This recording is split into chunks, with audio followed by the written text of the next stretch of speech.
pense qu'on ne peut pas éviter de ne pas parler du Rav Kanevski, du Rav Chaim Kanevski. Je pense qu'on l'a tous connu d'une façon ou d'une autre dans la vie.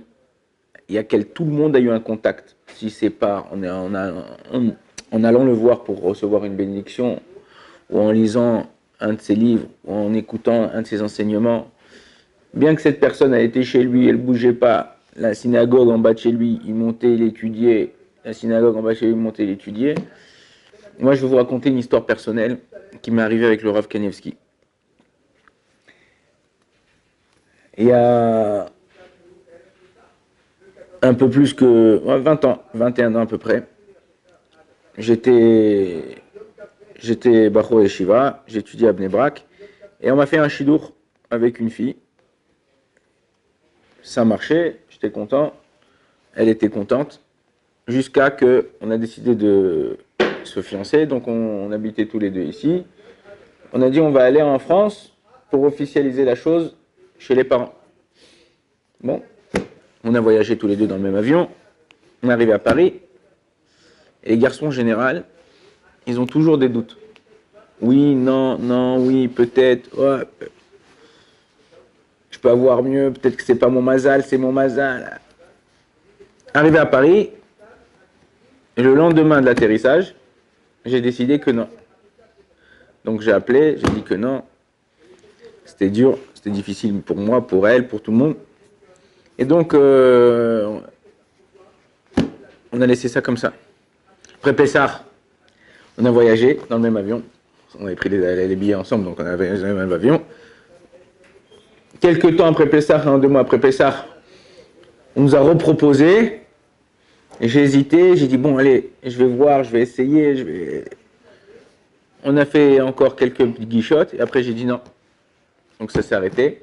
J'avais des sphécotes, j'étais parti voir, me demander des questions, quoi, qui, comment. Ben Azmanim, Elul, je reçois un téléphone, Elul, du Rav Meloul. Ouais, le Rav Meloul qui habite à Arnov, qui est Dayan à Marseille, d'ailleurs il était témoin de mon mariage. Et il me dit voilà, c'était son Rav à l'époque, il me dit voilà, j'ai entendu votre histoire, c'est comme ça. Ou là, tu demandes à un gadol, peut-être que tu demandes à un gadol quoi faire, comment faire.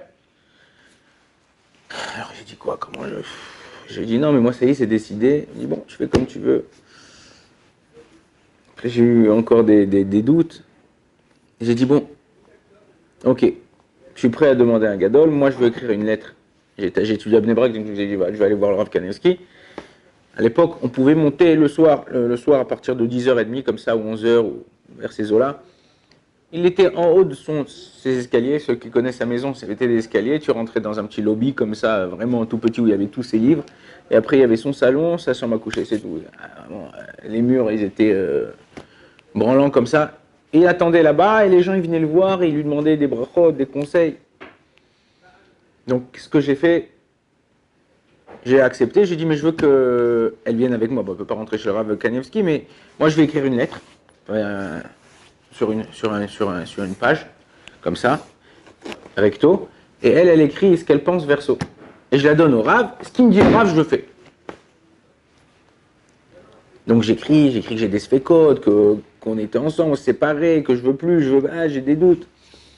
Oui, non, non, oui.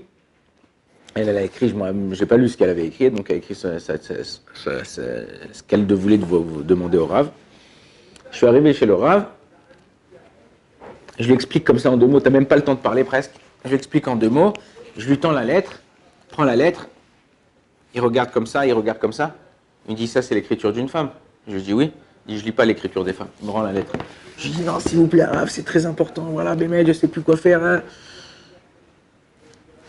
Il reprend, il lit ma lettre, il lit sa lettre comme ça. Il me dit Ato yireh shamayim. T'es yireh shamayim? C'est-à-dire, t'as la crainte de Dieu? Alors, je comprenais pas, je fais comme ça. Bon, je pense, ouais, c'est-à-dire, qui je suis pour dire que j'ai la crainte de Dieu? Alors, il répète comme ça fort cette fois-ci. Ato yireh shamayim. Je dis Ken? Mais il dit Ato yireh shamayim. Encore une 3e fois. Je lui dis Ken, Il m'a dit, Imatamachlit Sheken, si tu décides que c'est oui, c'est oui. Si tu décides que c'est non, c'est non. Mais une fois que tu as décidé, tu ne reviens plus sur ta décision. Brocho v'atzlocho. Je suis parti comme ça. La jeune fille, elle m'attendait en bas, ça veut dire elle m'attendait à côté, pas pour pas être mélangée avec tout le monde, mais à côté. Elle me dit alors, qu'est-ce qu'il t'a dit, tout ça et tout. Il a dit, il m'a dit que je dois décider. Et une fois que j'ai décidé, alors elle me dit alors, qu'est-ce que tu décides? Alors, je dis, je décide que c'est oui. Non, je décide que c'est oui. Et donc, après, on a appelé mes parents. Ses parents m'ont dit, mais qu'est-ce que vous faites? Les deux, ils n'y croyaient pas. Ses parents, ils sont opposés. Après, mes parents, ils m'ont dit, mais t'es sûr? Tu nous as fait, t'es venu en France, t'as fait, non, t'as... C'est quoi le bin, là? Alors, j'ai dit que, non, voilà, je leur ai expliqué que j'étais parti voir le Rav Kanievski, que je leur avais expliqué ce qui s'était passé. Et bon, au Hachem, on est arrivé au mois de... C'était en Elul, on a décidé pour Hanouka, on s'est marié à Hanouka, Baruch Hashem. Aujourd'hui, je suis marié, j'ai des enfants. Mais je crois que si le Rav... J'étais parti voir des grands rabbanim à l'époque. J'étais parti voir le Rav Mordechai ou Zichrono Livracha. J'étais parti voir d'autres grands rabbanim, mais j'avais pas... Le Rav Mordechai, il m'avait dit quoi? Elle t'attend encore? Mais cours, vas-y, qui une fille comme ça? Et personne n'a réussi à m'ébranler et me faire prendre conscience de oui, non, qu'est-ce que je dois faire. Quand le Rav Kanievski il a un peu élevé la voix contre moi comme ça, il m'a remis les choses au clair. En vérité, ces gens-là, c'est-à-dire ces tzadikim là, ils sont dans ce monde-là. Kadosh Baruch Hu, il y a écrit comme ça que dans chaque génération, à Kadosh Baruch Hu, il plante comme ça. Il a le langage de la Gemara, ça veut dire il plante des tzadikim dans des pays, dans des villes, dans des endroits, justement pour nous éclairer, pour nous diriger vers ce qu'on doit faire et comment on doit faire. Et encore d'autres histoires, j'ai eu trois belles histoires avec le Rav Kanievski qui sont passées avec moi. En tout cas, moi, c'est des petites histoires.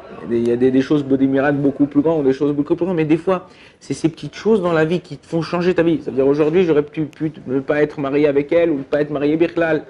Et bon, Hachem, la vie elle avance et on voit comment Akadosh Baruch Hu, des fois quand tu dis comme ça, la Torah, le Psukim, elle nous dit comme ça.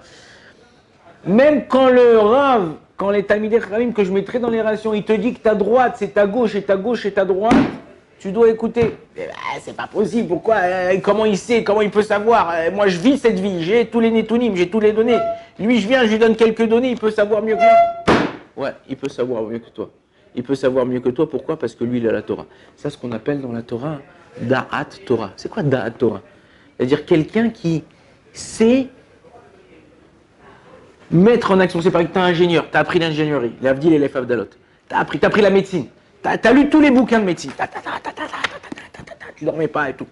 Non, je viens de te demander une question en médecine. Je viens de te demander un conseil.